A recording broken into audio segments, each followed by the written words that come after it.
हो जाता है और जवान होकर के वही माता पिता का काम करने लगता है। फिर वही क्रिया शुरू हो जाती है, वो पुराना होकर के रिक्त हो जाता है, फिर लड़के वही काम करने लगते हैं, तो फिर अवतार हो जाता है। अब समझ लो, इस आत्मा का कल्याण करना है तो काम, क्रोध, लोभ, मोह, मद, मत्सर, आशा, तृष्णा, विषय, वासना, ये में आदमी रच बस जाता है। एक लड़का जवान हुआ तो उसके माता पिता शादी करते हैं, और जब उसके पत्नी आ गई तो पत्नी का पति ही नहीं आसक्त होता है, उनके भाई भी, देवर भी, ये भी सब सारे बेईमानी में रच जाते हैं। ना कोई बहन माने, ना भाई माने, ना कोई माने। ये विषय इतना खतरनाक चीज है, इसको रोकने के लिए वेद, शास्त्र, पुराण, पंडित, महात्मा लोग चिल्ला रहे हैं, पुस्तकों के द्वारा बना बना के फेंक रहे हैं सबके सामने। कैसा करो, काम क्रोध की तरफ न जाओ, ज्ञान वैराग्य शांति की तरफ चलो, भगवान की तरफ चलो। इधर न जाओ, इधर गंदी है, इधर तुम गड्ढे में पड़ जाओगे, नष्ट हो जाओगे, ये माया है। इधर चलो, परमात्मा है, आत्मा मिलेगी, आत्मा पे परमात्मा को पिला देगी और परमात्मा पे कल्याण कर देगा।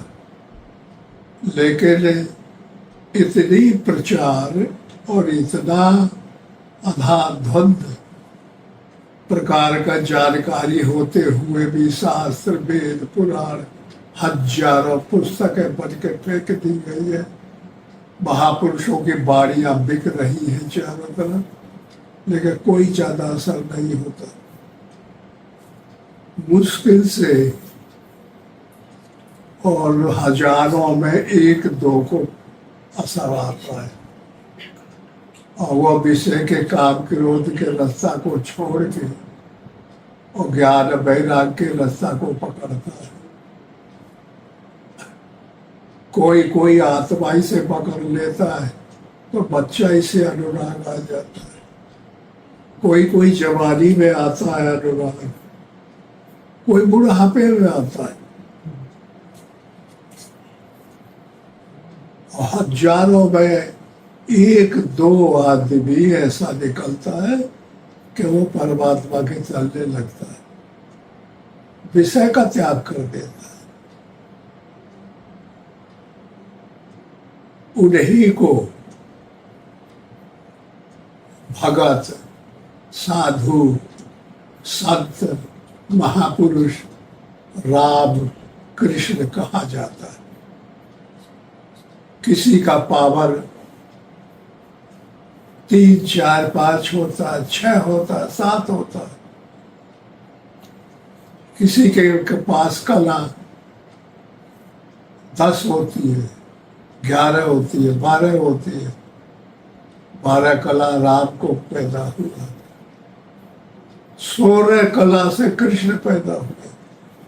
ये कलाएं मिलती है ब्रह्मा की तरफ से अलग अलग। जिसके पास ज्यादा कला होती है वो ज्यादा पसर जाता है संसार में, ज्यादा जानकारी पाता है, ज्यादा प्रसिद्ध हो जाता है। और जिसके पास कला कम होती है वो थोड़े में सकुड़ के रह जाता है। तो इस तरह से ये सृष्टि चलती है। और जब साधु हो गए तो फिर उनको भजन करना चाहिए।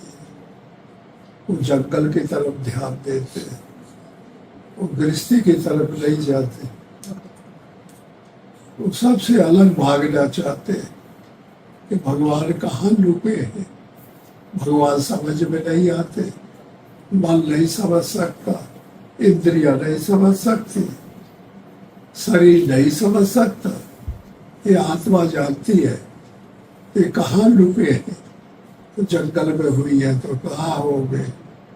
फिर वो महात्मा से भेंट हो जाती है, गुरु बाबा से भेंट होती है, तो फिर वो की तरफ मन खिंच जाता है। गुरु बाबा के पास वही बातें होती है जो भगवान की तरफ ले जाना है, और माया की तरफ ले जाने की बातें वो भूल जाता है, त्याग कर देता है। उसका नाम है संत, महात्मा, गुरु। ऐसे जब भेंट हो जाती है तो फिर वो साधक भी धीरे धीरे धीरे धीरे अपनी साधना की गति पकड़ के और फिर भगवान के रूप में आ जाता है। जब आ गया तब फिर काल कर्म स्वभाव गुण घेरे, फिरत सदा माया के प्रेरे। हर आदमी परेशान है काल से, कर्म से और तीनों गुणों से। काल, कर्म, स्वभाव और गुण, ये चारों घेर लिए हैं उसने। जाने नहीं पाता ईश्वर की तरफ, और माया में घेर के खड़ा कर दिया कि तुमको यह कठघरा में रहना है। जैसे हरिया गोरू के और गांव के आदमी खेल के लाए वो बढ़ देते कटघरा, तो निकले नहीं पाता। लेकिन इतने पर भी सुनता रहता है सब। अच्छे सदगुण सुनता है, दुर्गुण सुनता है। तो दुर्गुण तो के पास हजारों गुना ताकत के होते हैं। तो मन में जब रूप देखा, विषय का चाह, वो आकर्षित हो जाता है। हजारों गुना बड़ी ताकत पैदा हो जाती है विषय की। और जब परमात्मा को देखता है, उनके साधु को देखता है, तो हजारों में एक दो इतनी कम पैदा होती है। लेकिन किसी प्रकार वह निकल पड़ता है तो त्याग करता है। और जब त्याग कर लिया तो फिर अनुराग करता है। त्याग कहते हैं हनुमान को, ये राम को मिले। त्याग किया, फिर अनुराग मिल गए, अंगद मिल गए। फिर सूरत में आ गया ताकत, जो हमारा मन में सूरत है, वो फिर राम से प्रेम करने लगा, आत्मा से प्रेम करता है। और जब हनुमान त्यागी पावक साखी देकर जोरी प्रीत निभाए, सुग्रीव की और राम की मित्रता करा देते हैं। और जहां कलम की होए स्वरूप चीने, फिर ये बाली जो कर्म है ये फिर खत्म हो जाता है। जब सूरत और राम और की सूरत में लग जाती है और मिल जाती है साधक की, तो फिर ये कर्म रूपी बाली खत्म हो जाती है। और कर्म की होए स्वरूप छीने, स्वरूप को जब छीनने में आ गया तो कर्म नहीं हो सकता, तो बाली रूपी कर्म बढ़ जाएगा। समझ लो। तब ये मोह रावण क्रोध कुंभकर्ण काम मेघनाद, ये लंका में लौ में बैठे हुए इस शरीर में ये सबको निकालता है साधना करते करते। फिर आत्मा को प्राप्त करता है, आत्मा परमात्मा को प्राप्त कर लेता है। जब आत्मा प्राप्त कर लेता है परमात्मा को, तो अवतीर्ण हो जाता है, समाज के काम के लिए आ जाता है। और जब तक आत्मा नहीं प्राप्त होता है तब तक कलाओं को लेके और संसार में प्रसिद्ध रहता है। इस तरह से भगवान राम का अवतार होता है और यह अविद्या रूपी रावण के परिवार को मारता है और विद्या रूपी परमात्मा की प्रशक्ति आ जाती है और ये फिर सब चारों उसके मन अंतःकरण इंद्रियों में छा जाती है और मन को बदल देती है। मन गरुड़ हो जाता है, फिर विषय की तरफ नहीं जाता। हाथ और पैर, लिंग और गुदा और आँख और कान और नाक और मुंह, ये सब इंद्रिया रिद्धि सिद्धि बन जाते, विषय का नाम छोड़ देते, तो फिर साधु हो जाता है। ये साधना के लिए, सब कुछ साधना बताने के लिए साधक को साधक के तरीके बताए जाते हैं। तो आज राम जन्माष्टमी है, तो तुम लोगों को हमने ये राम का जन्म का इतिहास सुनाया, कैसे कैसे होता है। अगर जो तुम्हारे जानकारी में आया है वह भुला जाओ और जो हमारी जानकारी में आया है इसको याद करो और इसको याद करके और अभ्यास करो, मन को खड़ा करो, रोको मन, हरकत न करे बाबा, हरकत ही कर्म है। कर्म काल कर्म स्वभाव गुण एक ही चीज है। ये इनको नष्ट करना है।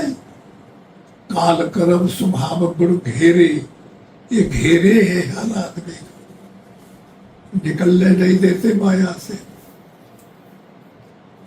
इनको समझना है और ऐसे विधि को अंतःकरण में डालना है जैसे तुम्हारा मन बदले, तुम्हारा शरीर बदले, तुम्हारी इंद्रियां बदले, तुम्हारा आत्मा परमात्मा बदले। इतनी साधना करनी पड़ेगी।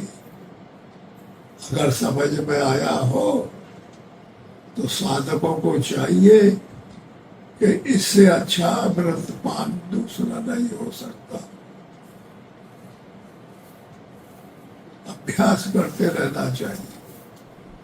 बहुत से और समाज के लोग हैं, घर गृहस्थी में रहते, उनको भी समझना चाहिए, उनका भी यही काम है।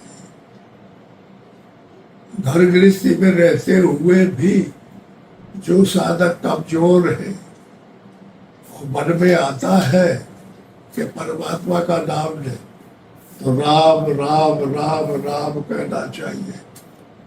ज्यादा नहीं कह सकते तो बेईमानी करते हुए सुबह शाम 10 मिनट 5 मिनट नाम जपना चाहिए।